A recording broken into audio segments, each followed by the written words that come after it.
Le bien-être de Théophile, on a cet avantage que Théophile communique très très bien et donc son bien-être, il nous le communique tous les jours. Il raconte, il parle alors qu'il parlait presque pas maintenant, il peut ne pas s'arrêter. Léa, notre deuxième petite fille qui a 2 ans et demi, donc la petite sœur d'Hugo, a un rôle évidemment hyper important dans notre bien-être, dans le bien-être d'Hugo. Je crois que ça a vraiment été elle le tire vers le haut tous les jours.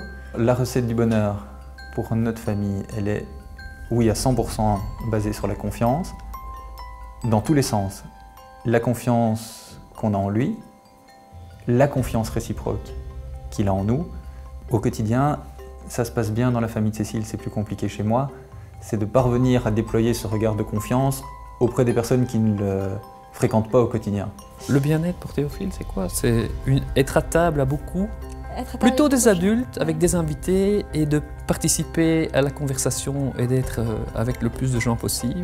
D'ailleurs, une des phrases fétiches de Théophile le matin quand on se lève, c'est « Qu'est-ce qu'on va manger ce midi et est-ce qu'il y a des invités ce soir ?» Pour l'avenir, moi ce que je souhaite pour Hugo évidemment c'est qu'il soit le plus autonome possible, qu'il marche, ça ce serait formidable pour lui. Je m'inquiète pour sa vie sociale, je m'inquiète pour plein d'autres choses, mais bon, ça dépend de son degré d'autonomie aussi, je trouve, et voilà, moi c'est surtout ça. En tant que parent, on n'est pas éternel, donc c'est savoir qu'il puisse partir et se débrouiller seul, quoi. Ça c'est la clé pour lui, ne pas dépendre de nous pour un certain nombre de choses, et évidemment quelque chose qui le met très fortement en confiance.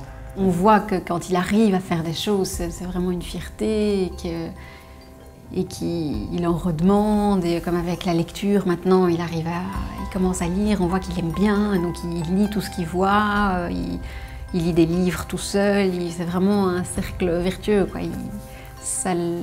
L'autonomie le rend de plus en plus autonome aussi. Enfin, ça nous permet de nous recentrer sur nous, de pouvoir nous dire à un moment, ben voilà, on peut avoir un moment à nous où lui est seul ou avec son frère, dans une interaction avec son frère, sans qu'on doive s'en mêler. Et finalement, les enfants, ils sont aussi heureux quand nous on est heureux, et donc ça va dans les deux sens, je pense. Donc, essayer de ne pas communiquer son angoisse et ses stress à ses enfants, et voilà, et profiter de chaque instant. Ce que je souhaite à Hugo, c'est de rester aussi heureux qu'il est aujourd'hui. Qu'il garde sa joie de vivre. Qu'il garde sa joie de vivre. Après, le reste sera comme il sera. Et pour nous, je crois que je souhaite la même chose.